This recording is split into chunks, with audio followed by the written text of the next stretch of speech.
Hi students, welcome back to our channel achieve excellence in commerce by Mansi Javeri.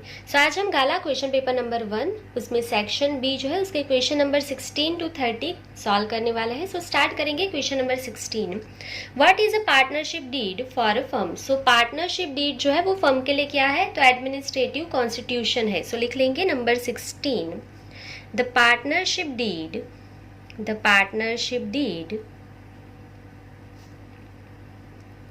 is a administrative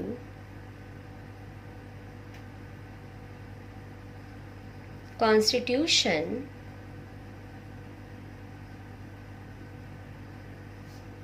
of partnership firm।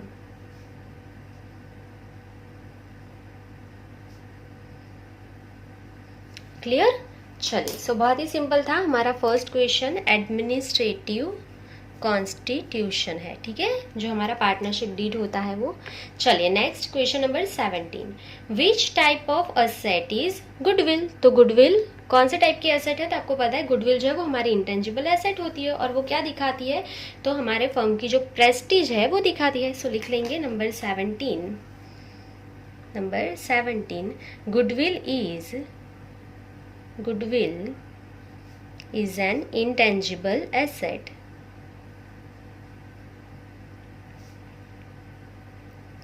representing the prestige of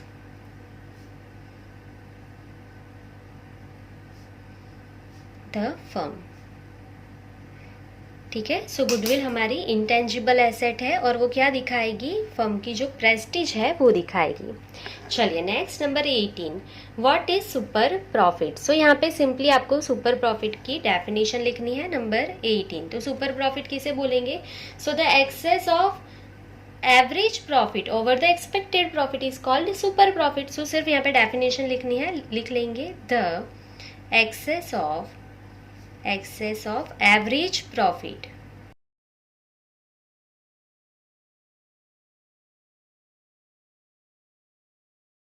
over the expected profit is called super profit।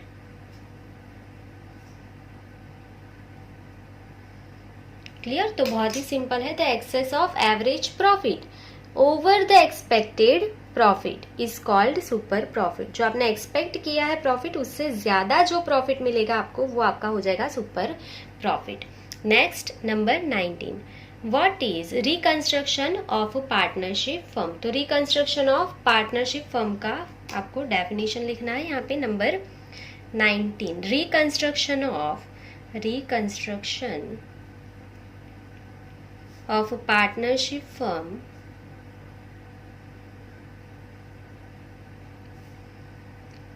means changes made in partnership due to several reasons।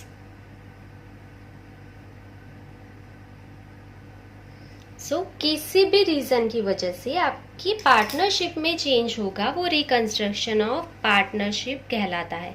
बहुत ही simple definition है। जो भी change होगा partnership में, ठीक है, वो क्या हो जाएगा, reconstruction of partnership firm. Clear. चलिए नेक्स्ट क्वेश्चन देखेंगे, question number 20, for what purpose a new partner is admitted in a firm. So new partner जो है वो आपके फर्म में एडमिटेड क्यों होगा, ठीक है। तो ये क्वेश्चन बहुत ही सिंपल है, आप किसी भी पार्टनर को अपने जो आपकी एग्जिस्टिंग पार्टनरशिप है उसमें क्यों लोगे, तो उसके रीजन बहुत सारे हो सकते हैं कि आपको कैश चाहिए, ठीक है, जो कैश है वो कम है और आपको ज्यादा कैश चाहिए उसके वजह से, या फिर कोई बहुत अच्छा वर्क कर रहा है तो उसको आप पार्टनर बना के कभी भी आपके फर्म में से जाने नहीं देना चाहते। तो ऐसे बहुत सारे रीजंस हैं, तो लिखते जाएंगे one by one. Number 20, question number 20, existing partnership firm needs additional capital। उसको ज़्यादा जो है कैपिटल चाहिए, या तो मतलब और नीड्स एडिशनल वर्किंग कैपेसिटी, और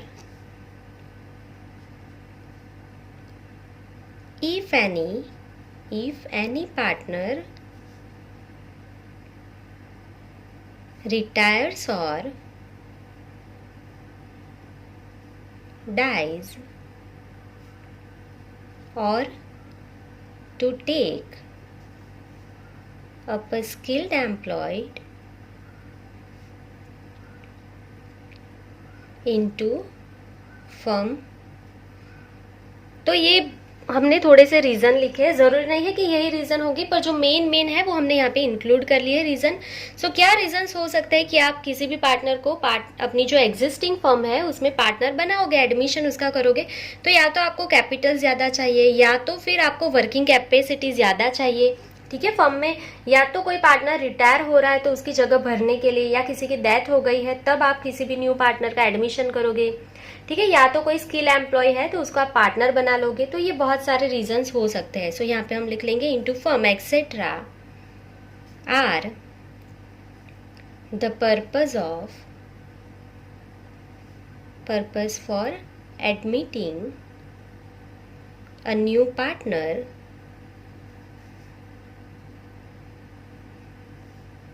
इन अ फर्म। क्लियर? चलिए next question number 20, state the circumstances of the retirement of a partner. So partner जब भी रिटायरमेंट होगा तब तो कौन सी कंडीशंस में होगा? सो उसकी मेनली दो कंडीशन है। सबसे पहली कौन सी है कि इंडियन पार्टनरशिप एक्ट के अकॉर्डिंग टू वो रिटायर हो जाएगा, या तो वो खुद से रिटायर होना चाहता है कोई भी रीजन से, अपने पर्सनल जो भी रीजन है उसके वजह से वो रिटायर होना चाहता है तो वो रिटायर हो सकता है, ठीक है। तो यहाँ पे दो कंडीशंस है, तो लिख लेंगे circumstances of retirement of partner can be classified into two categories।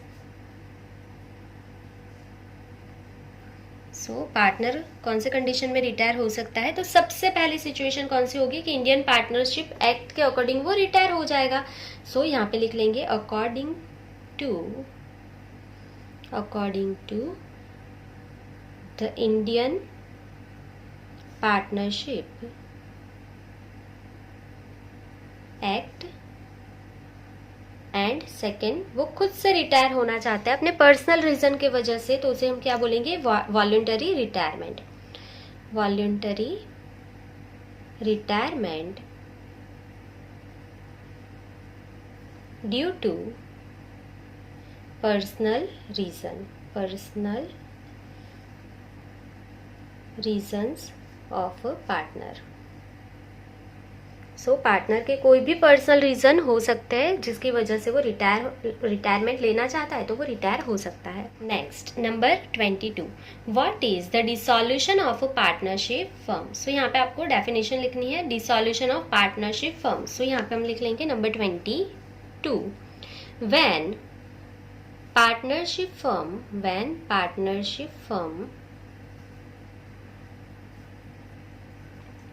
loses its legal existence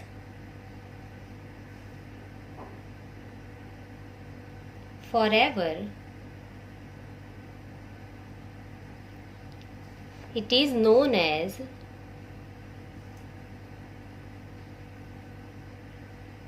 dissolution of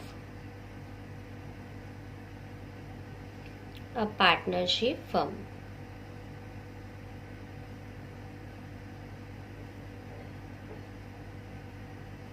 clear? So यहाँ पे आपके 22 नंबर तक कंप्लीट हो गए हैं। नेक्स्ट पेज पे जाएंगे। Question number 23. How would you deal with the provident fund balance shown in the balance sheet at the time of dissolution? So dissolution के टाइम पे provident fund को आप कहाँ पे दिखाओगे, कैसे एंट्री करोगे? So provident fund हमारी liabilities है, मैंने सिखाया है, और जो भी liabilities है वो accounts close होके कहाँ पे जाएंगे? realization account में. So लिख लेंगे number 23. Provident fund is a liability. ये हमारी लायबिलिटी है, और सारे जो लायबिलिटीज़ के अकाउंट्स होते हैं वो क्लोज होके कहाँ पे जाएंगे?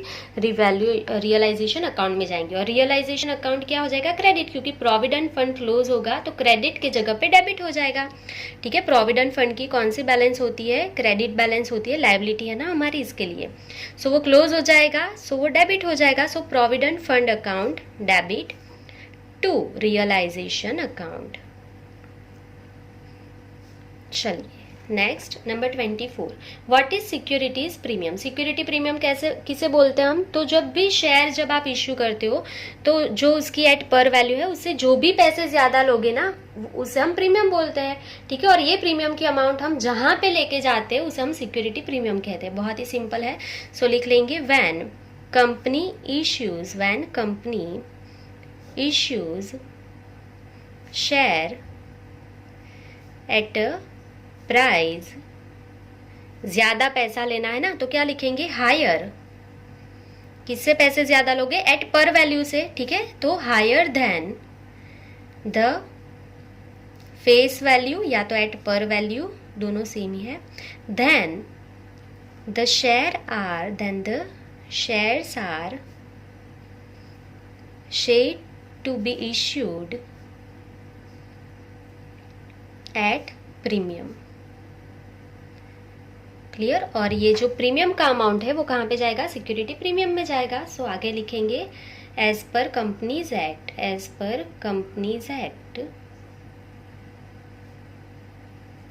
सच amount of premium is carried to security premium.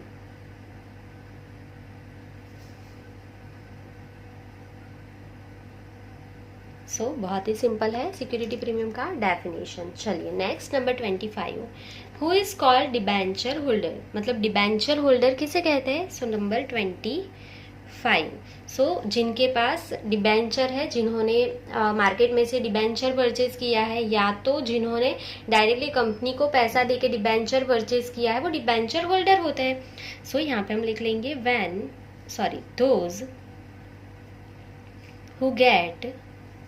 those who get the debentures by giving money to the company. ठीक है, so those who get the debentures by giving money to the company, जिन्होंने company को पैसा देके debenture लिया है, या तो मतलब और have purchased from the market, जिन्होंने मार्केट से परचेज कर लिया डिबेंचर. सो जो वो भी आपके क्या कहलाएंगे? डिबेंचर होल्डर ही कहलाएंगे. Are known as holder of the debenture. ठीक है, आप उसे होल्डर ऑफ डिबेंचर बोलोगे या तो डिबेंचर होल्डर और डिबेंचर होल्डर. क्लियर. चलिए, सो ये आपका क्वेश्चन नंबर 25 कंप्लीट हो गया है. नेक्स्ट क्वेश्चन देखेंगे 26. Describe the types of financial analysis on the basis of time. So ये हम सीख चुके हैं बहुत बार, एमसीक्यू में भी बहुत बार आया है. सो टाइम के बेसिस पे आपको फाइनेंशियल एनालिसिस के टाइप्स लिखने हैं यहाँ पे, तो आपको पता ही है. Long term analysis and short term analysis दो ही यहाँ पे है, तो लिख लेंगे there are two types of financial analysis.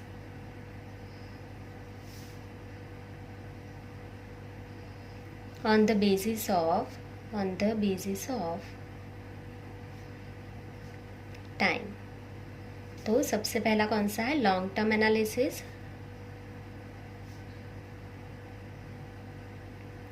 दूसरा कौन सा है, short term analysis.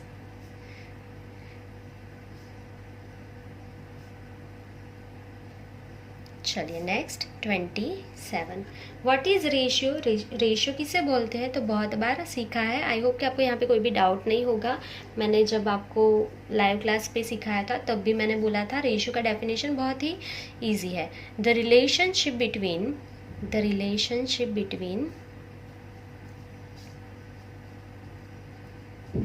To accounting figures, expressed mathematically is known as ratio, और फाइनेंशियल रेशियो, ठीक है, जो भी लिखो। Next number 28, is the ratio of gross profit and net profit a revenue based ratio or expense based ratio. So ratio जो है gross profit and net profit का, वो कौन सा रेशियो है, तो रेवेन्यू बेस्ड रेशियो है ना, एक्सपेंस बेस्ड रेशियो नहीं है। कौन सा आएगा, रेवेन्यू बेस्ड रेशियो। सो लिख लेंगे number 28, the gross profit ratio and the net profit ratio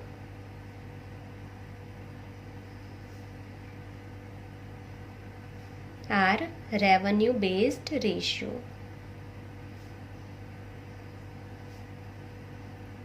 clear. चलिए next question number 29, what is cash flow statement. तो कैश फ्लो स्टेटमेंट किसे बोलेंगे, a cash flow statement is the financial statement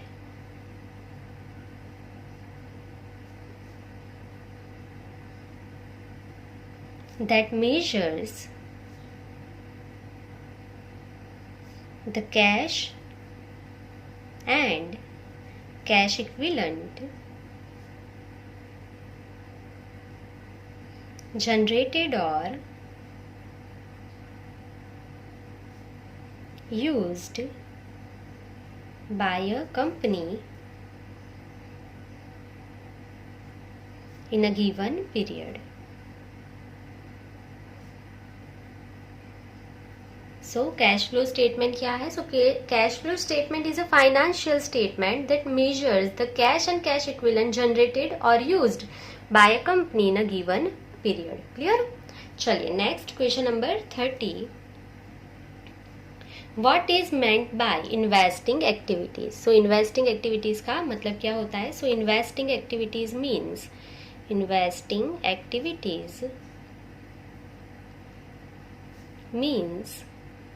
purchase and sale of long-term investment and other investments.